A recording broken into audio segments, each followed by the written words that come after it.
Hello friends, मैं doctor Sarabjit Rala. आज हम मेरे साथ पढ़ेंगे side chain halogenation of ethyl benzene preferably occur at the alpha carbon than that of the beta. Mean to say कि जो अल्फा कार्बन है उसके जो मेजर प्रोडक्ट बनते हैं, बीटा के जो है वो माइनर बनते हैं। If we write here the simplest fraction of this ethyl benzene, so this is the CH2 and this is the CH3, and if we add here Cl2 in the presence of UV light, so with respect to this phenyl group, this carbon is here alpha and this is called beta. So now we will get the two different kind of the product, and one is the CH3 and this is the Cl, and second is this is the CH2 and Cl. So this is the alpha carbon and this is the beta. That means to say this side chain halogenation of ethyl benzene preferably occur at the alpha position, and this is the major product here, and ये जो product है ये बनता हमारा minor. Now we have to study the mechanism of this reaction, why the alpha is major and beta is minor. So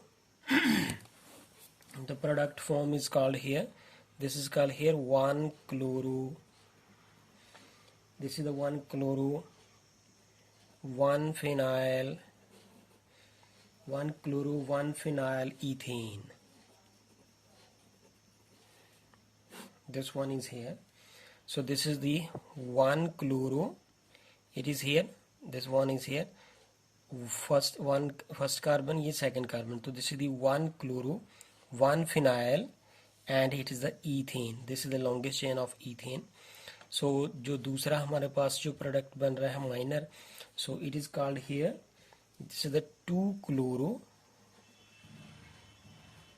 it is the 2-chloro, that is the, this one is the 1 and this is the 2, that's called 2-chloro, 1-phenyl ethane. So इसमें हम पढ़ेंगे कि जो 1-chloro 1-phenyl ethane है ये major product है, और 2-chloro 1-phenyl ethane जो माइनर प्रोडक्ट है. इन जनरल हम फ्रेंड्स ये क्वेश्चन इसमें एग्जाम में ऐसा आ जाता है कि जो साइड चेन हैलोजिनेशन है वो इथाइल बेंजीन की प्रेफरेबली अल्फा कार्बन भी होती है, but not at the beta. So explain with the mechanism. So we will study the mechanism of this reaction throughout. Let's start the mechanism, why it is occurring at the alpha position. So let's see, we have here on the arrow there is the reagent of the given. You know that this is the Cl is here. So when the Cl is Cl2 molecule जो है UV light में ये homolytic fission में break कर जाएगा, तो यहाँ पे हमारे पास दो free radical बन जाते हैं. So these are the two free radical. Now what happen here, this is the first step of this mechanism.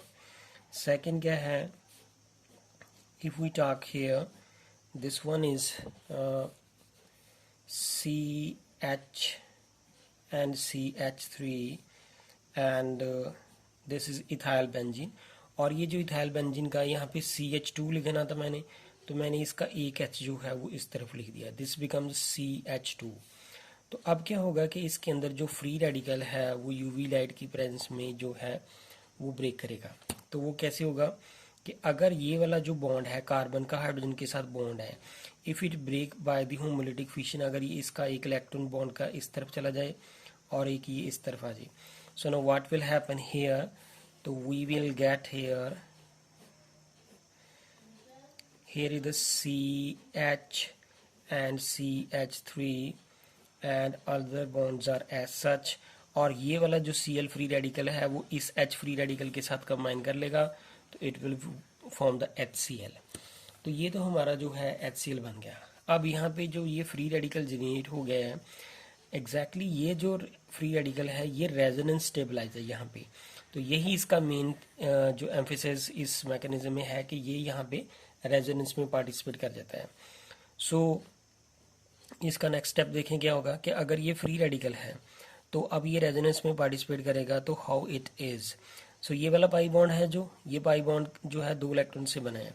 तो now what will happen here, this in the presence of this UV light, so therefore this pi bond donates 1 electron to this carbon and ये वाला 1 electron इधर दे दे और ये वाला 1 electron जो है वो यहाँ पे आ जाएगा।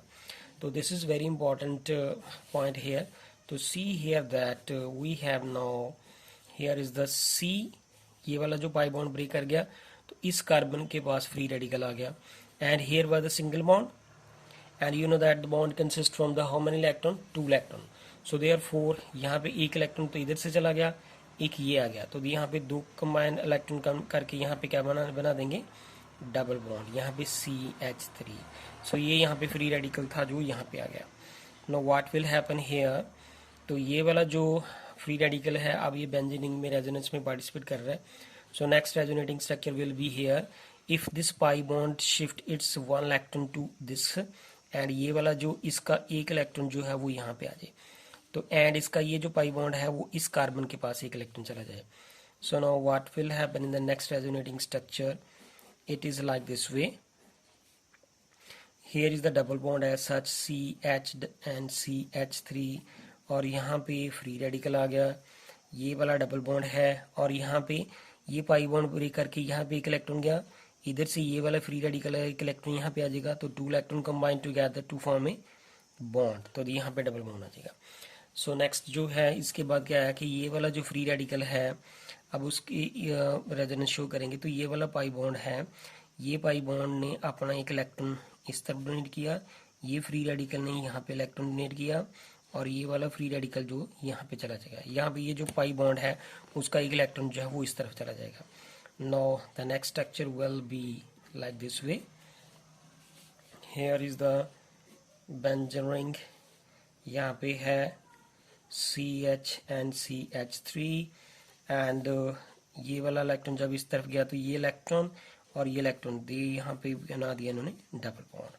सो now free radical is here, that mean to say कि अगर जो हैलोजनेशन है वो अल्फा पोजीशन पे होती है, so therefore that free radical formed is undergo the resonance, so due to the resonance there is the stability, and अगर stability होगी तो मेजर प्रोडक्ट जो है वो अल्फा पोजीशन का ही बनेगा, क्योंकि ये वाली जो पोजीशन है यहाँ पे अल्फा है। तो सी हियर दैट जो पहली कार्बन है वो कौन सी है, यहाँ पे अल्फा, और ये दूसरी कार्बन है beta.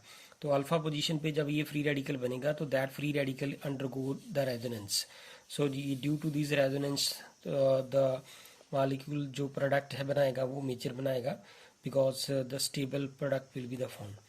Now if we talk about the beta position, that why the product is not forming in the minor amount in the beta case, so that is the second case जो है हमारा पे जो पढ़ लेते हैं वो क्या है। Let's start with this, if we have here this one CH2, here is the CH2 and इसका एक H जो मैंने यहाँ पे लिख दिया। अब इसके अंदर भी तो हम Cl डालेंगे, क्लोरीन फ्री रेडिकल, मान लीजिए कि वो यहाँ पे रिएक्ट करता है। अब what will happen in the presence of UV light, हमने ये जो Cl का फ्री रेडिकल लिया है वो क्लोरीन से ही है, तो what will happen in the presence of UV light, तो ये वाला जो होमोलिटिक फिशन होगी तो ये हाइड्रोजन की तरफ 1 इलेक्ट्रॉन चला जाएगा, एक तरफ कार्बन, तो ये H फ्री रेडिकल इस Cl फ्री रेडिकल के साथ कंबाइन करेगा तो it will form HCl, and we will get here CH2 and CH2 free radical. Now see here that this free radical formed, this free radical form is now is primary free radical. So because this carbon carrying the free electron attached to how many carbon atom, only this carbon atom, और ये तो primary free radical है ही है, साथ में देखें ये resonance में पार्टिसिपेट नहीं कर सकता। रेजोनेंस में क्यों नहीं पार्टिसिपेट कर सकता, क्योंकि अगर ये वाला इलेक्ट्रॉन यहाँ पे शिफ्ट कर जाए तो इस बॉन्ड को ब्रेक करके हमें यहाँ पे भेजना पड़ेगा, तो फिर तो ये रिंग टूट जाएगी, so which is not feasible. That mean to say अगर रेजोनेंस में पार्टिसिपेट करना तो अल्टरनेट पोजीशन पे यहाँ पे डबल बॉन्ड होना जरूरी है, तो यहाँ पे तो ये भी सिंगल बॉन्ड है और ये भी सिंगल बॉन्ड है, तो रेजोनेंस के लिए जहाँ पे अल्टरनेट पोजीशन पे डबल बॉन्ड होना चाहिए, दैट मीन टू से कंजुगेशन होनी चाहिए। So therefore this is here alpha position and this is the beta position.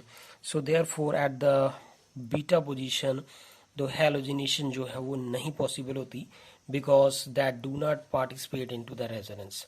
So that's why the side chain halogenation of ethyl benzene resulting into the minor product at the beta position and major product at the alpha position, because this free radical form do not participate in the resonance. So we will write here no resonance possible, and hence less stable. तो जो stable होगा less stable होगा वो minor है और जो stable होगा वो मेजर है.